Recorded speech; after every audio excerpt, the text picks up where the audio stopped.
క్షణం క్షణం మీ ముందుకు సమాచారం. వైకాపా టీడీపీ కూటమి ఈ పార్టీలు దొందేరని తయారైనాయి. ఒకటేమో వైకాపా ప్రభుత్వం అరచేతిలో వైకుంఠం చూపించింది. ప్రస్తుతం టీడీపీ కూటమి ప్రభుత్వం అరచేతిలో కైలాసం చూపిస్తూ ఉంది. సూపర్ 6 పథకాలు అట్టర్ ఫ్లాప్. నిరుద్యోగ భృతి ఊసే లేదు బడ్జెట్లో కూడా. తల్లికి వందనం పథకం, తల్లికి వందనం నిల్, తండ్రికి ఇంధనం ఫుల్. ఇది ఆ స్కీమ్. అన్నదాత సుఖీభవ, అన్నదాత దుఃఖీభవ పథకంగా తయారైంది. ఆడబిడ్డనిది ఆమడ దూరంలో కనిపించడం లేదు. ఎస్సీ ఎస్టీ బీసీ మైనారిటీలకు వాళ్ళకి 50 ఏళ్ళకే పెన్షన్ ఇస్తామని చెప్పారు. అది పరిస్థితి లేదు. మహిళలకు ఉచిత బస్సు ప్రయాణం ఊసే లేదు. ఇంతకుముందు చైనాథ్ గారు చెప్పినట్టు మద్యం పాలసీ ఎలా తయారైందంటే మండలానికి 4 మద్యం షాపులు, 40 బెల్ట్ షాపులు. ఇక ఉచిత ఇసుక విధానం ఇది ఉత్తుత్తి ఇసుక విధానంగా తయారైంది. శాంతి భద్రతలు ఘోరంగా క్షీణించాయి. ఆడోళ్లకు రక్షణ లేదు, మగోళ్లకు రక్షణ లేదు, ఆఖరికి హిజ్రాలకు రక్షణ లేదు. తర్వాత వచ్చేసి రాష్ట్రం అనారోగ్య ఆంధ్రప్రదేశ్ అయిపోయింది. మరొక వైపు జగన్మోహన్ రెడ్డి ఆయన అసెంబ్లీకే పోడు. కాబట్టి ఈ రాష్ట్రం బాగుపడాలంటే, ఇందిరమ్మ రాజ్యం రావాలి అంటే, ఇంటింటా సౌభాగ్యం వెళ్ళి విరియాలంటే అది ఒక కాంగ్రెస్ పార్టీతోనే సాధ్యం. వీళ్ళిద్దరి మధ్య లాలూచి కుస్తీ నడుస్తూ ఉంది. ఒకవైపు అమెరికాకు ప్రభుత్వం సంబంధించిన సంస్థలు జగన్మోహన్ రెడ్డికి 1750 కోట్ల రూపాయలు ముట్టిందని చెప్పేసి అందరికీ అర్థమయ్యే విధంగా వాళ్ళు చెప్తే, వీళ్ళేమో చంద్రబాబు నాయుడు, బీజేపీ నాయకులు, జనసేన నాయకులు day in and day out Jagan అవినీతి గురించి మాట్లాడుతూ ఉంటారు. ఇప్పుడు అమెరికా ప్రభుత్వమే నిర్ధారిస్తే దాని గురించి ఏం మాట్లాడుతారు? స్టడీ చేస్తున్నాడంట చంద్రబాబు నాయుడు గారు. వారం రోజులు ఉంటే స్టడీ చేస్తున్నాడంట. ఇది లాలూచి కుస్తీ. ఎంతసేపు అవినీతి గురించి మాట్లాడమే తప్పని చేసి నువ్వు విచారణ జరపలేదు, చర్యలు తీసుకోలేదు, దాని గురించి వారం రోజులు స్టడీ చేస్తున్నా అంట. కాబట్టి వాళ్ళ పరిపాలన చూశారు, వీళ్ళ పరిపాలన చూశారు. ఈ రాష్ట్రానికి కాంగ్రెస్ పార్టీ అధికారంలోకి వస్తేనే అటు కేంద్రంలో రాష్ట్రంలో ఈ రాష్ట్రం కానీ దేశం కానీ అభివృద్ధి చెందుతుంది. ఇప్పుడు మాజీ మంత్రివర్యులు, మాజీ ఏపీసీసీ అధ్యక్షులు డాక్టర్ సాకేత్ చంద్రనాథ్ గారు మీడియాను ఉద్దేశించి మాట్లాడతారు.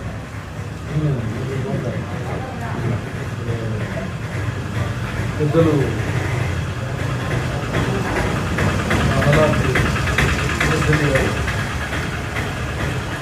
ఏమన్నా వివాదం అనుమానం వచ్చినా లేకపోతే గుడ్లు వేసినా సరే ముందు మాట్లాడేది స్పెషల్ గారితో అలాగే కంటిన్యూ చేస్తూ ఉంటాను. స్నేహితులారా, ఈ రోజున యాక్చువల్గా అన్నం చూద్దామని వచ్చాను. ప్రత్యేకమైన కారణం నా దగ్గరే ఉంది. మరి ఏదో పని మీద వచ్చినా అని చెప్తే అబద్ధం. కేవలం ప్రెసిడెంట్ గారిని చూద్దాం, కాసేపు కూర్చుందామని వచ్చాను. కాకపోతే ఈ ప్రభుత్వానికి కొన్ని మాటలు చెప్తే బాగుంటుంది అని దారిలో వస్తుంటే నాకు అర్థమైంది. అదేంటంటే ఒక మెడికల్ కాలేజ్ బిల్డింగ్ చూశాను.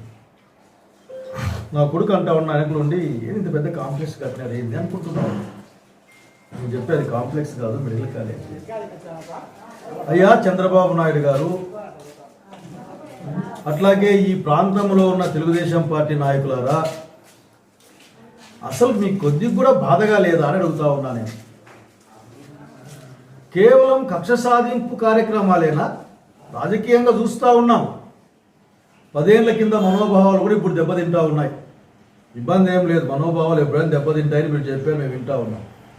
కానీ ఈ ప్రాంత ప్రజల జీవితాలు దెబ్బతింటా ఉన్నాయి. మనోభావాలు మాకు కనిపించవు కదా. కానీ డాక్టర్ వైఎస్ఆర్ పేరు మీద ఒక హాస్పిటల్ ఉంది. నిజంగా ఒక టీచింగ్ హాస్పిటల్ ఈ ప్రాంతంలో పనిచేయడం మొదలు పెడితే పులివెందుల చుట్టుపక్కల ప్రాంతాలకు, అట్లాగే నా నియోజకవర్గం సింగనమల, ఎల్లనూరు ఈ ప్రాంతాలకు కూడా దగ్గరలో అందరికీ మంచి వైద్యం అందుతుంది. ఇప్పుడు అనుమానం లేదు. ఇది ఏమడ్డం వచ్చింది? కొద్దిమంది స్టాఫ్ లేరు, కొన్ని వసతులు లేవు అని మీరు మాట్లాడారు అసెంబ్లీలో. విన్నా నేను. కొద్దిగా మీరు అసలుకి కాన్షియస్గా ఉన్నారా అడుగుతా ఉన్నా నేను. ఆ జ్ఞానం మీకుందా అని అడుగుతా ఉన్నా నేను. లేకపోతే ఏర్పాటు చేయండి. స్టాఫ్ లేకుంటే పూర్తి స్థాయిలో స్టాఫ్ నియమించండి. హాస్టల్ ఉంటే దండిగా కడ్డాలు ఉన్నాయి పులివెందులలో, హాస్టల్ తీసుకోండి. 1 సంవత్సరం మెయింటైన్ చేయండి హాస్టల్ని. ఏదైనా సరే ఒక కొత్త కాలేజీ ప్రారంభించినప్పుడు అనేక సమస్యలు ఉంటాయి, ఆ బాలారిష్టాలు లాగా జరుగుతూ ఉంటాయి. వాటిని మీరు తీర్చండి.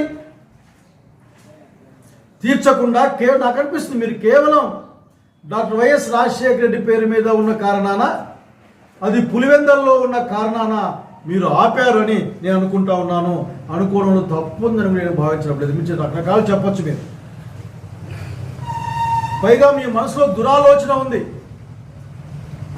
మెడికల్ కాలేజ్ మొత్తాన్ని పబ్లిక్ ప్రైవేట్ పార్ట్నర్షిప్ కింద మీరు ప్రైవేట్ వ్యక్తులకు కట్టబెట్టే ఒక ఆలోచన మీ దగ్గర ఉంది. దాని మీద మీరు ప్లాన్ చేస్తున్న సంగతి మీరే స్వయంగా చాలాసార్లు చెప్పారు. బహుశా మీ ప్లానింగ్లో నారాయణ గారు ఉంటారేమో నాకు తెలియదు, కానీ దయచేసి అడుగుతా ఉన్నాను, ఇప్పటికిప్పుడు స్పెషల్ పర్మిషన్ తీసుకొని వచ్చి ఒక అద్భుతమైన బిల్డింగ్ ఉంది అక్కడ. అది ప్రభుత్వ స్థాయిలో, అది ప్రైవేట్ కాలేజ్ కాదు. గవర్నమెంట్ మెడికల్ కాలేజ్ అంటే ఎంతో గొప్పదో గవర్నమెంట్ మెడికల్ కాలేజీల్లో చదువుకున్న వాళ్ళుగా మాకు తెలుసు. కాబట్టి బాబు గారు, బహుశా మీ దగ్గర వాళ్ళు చెప్పుడు మాట వినబాకండి. ఒకసారి కళ్ళు తెరిచి చూసి ఇక్కడ వెంటనే మెడికల్ కాలేజీని ప్రారంభించండి, సపరేట్ పర్మిషన్ తీసుకొని. ఎందుకంటే ఇప్పటికి కూడా ఆ కోనసీమ, కర్నూలులో ఉన్న విశ్వభారతి స్కూల్లో సీట్లు ఇప్పటికి కూడా పెంచిన సీట్లు ఇప్పటికి ఫిలప్ కాలేదు. కోర్టులో కేసు నడుస్తూ ఉన్నాయి. దాంట్లో భాగంగానే ఆ ఉత్తర్వుల మేరకు మెరిట్ ప్రాతిపదికన ఇక్కడ ఆ సీట్లు భర్తీ చేసి అటు అనంతపురం జిల్లా ప్రాంత సరిహద్దు ప్రాంతాలకు, కడప జిల్లాలో కొన్ని ప్రాంతాలకు, పులివెందుల ప్రాంతానికి, కదిరికి కూడా ఉపయోగపడే ప్రాంతం, ముదిగబ్బకు కూడా ఉపయోగపడే ప్రాంతం, దాదాపు 100 కిలోమీటర్ రేడియస్లో ఉపయోగపడే ఇది మంచి హాస్పిటల్ అవుతుంది. వెంటనే మిమ్మల్ని దాన్ని ప్రారంభించమని కోరుతా ఉన్నాం. ఇక్కడ ఏదో బుక్కులు పెట్టుకొని వాటి పాలన కోసం చూడొద్దని చెప్పి నేను కోరుతా ఉన్నాను. ప్రొద్దుటూరు చాగల్మారి రాయచోటి NH440 హైవే కి పక్కనే ప్లాట్ తీసుకోవాలి అనుకుంటున్నారా? మన ప్రొద్దుటూరులో డిమార్ట్ కి మరియు మైదుకూరు రోడ్ లో ఉన్న మీనాపురం కి అతి దగ్గరలో సాయి సన్నిధికి పక్కనే వరసిద్ధి వినాయక నగర్ 3 వెంచర్ అయితే ఉంటుంది. ఏ fully integrated township with clear title and land conversion తో అయితే ఈ వెంచర్ మనకి అవైలబుల్ ఉంది. ఇక్కడ 1 సెంటు వచ్చేసరికి 2,20,000కే ఇస్తున్నారు. ప్లాట్ సైజ్ వచ్చేసరికి 3.9 సెంట్స్ అయితే ఉంటుంది. ఇక్కడ ప్లాట్ తీసుకున్న వారికి అమ్యూనిటీస్ విషయానికి వస్తే solar fencing, grand arch, cement roads, tree planting, power supply, water facility, compound wall తో ఈ వెంచర్ ని వీళ్ళు ప్రొవైడ్ చేస్తున్నారు. ఎటువంటి డిస్టర్బెన్స్ లేకుండా చుట్టూ గ్రీనరీ, పచ్చని పంట పొలాలతో అన్ని రకాల రెసిడెన్షియల్ వెంచర్స్ అయితే ఈ వెంచర్ దగ్గర అవైలబుల్ ఉన్నాయి. బెస్ట్ రీజనబుల్ ప్రైజెస్ కే ఇంత మంచి అమ్యూనిటీస్ తో అయితే ఈ వెంచర్ అవైలబుల్ ఉంది. లేట్ చేయకుండా ఈ రోజు వెంచర్ కి విజిట్ చేసి మీ ప్లాట్ ని బుక్ చేసుకోగలరు. ఈ వెంచర్ కి పక్కనే ఉన్న వీళ్ళ వెంచర్ అయితే ఒకటి ఫిల్అప్ కూడా అయిపోయింది. ఒకసారి వెంచర్ దగ్గరికి వెళ్ళి విజిట్ చేయండి. మీకు ఎటువంటి డౌట్స్ ఉన్నా డిస్ప్లేలో కనిపిస్తున్న నంబర్స్ కి కాంటాక్ట్ అవ్వండి.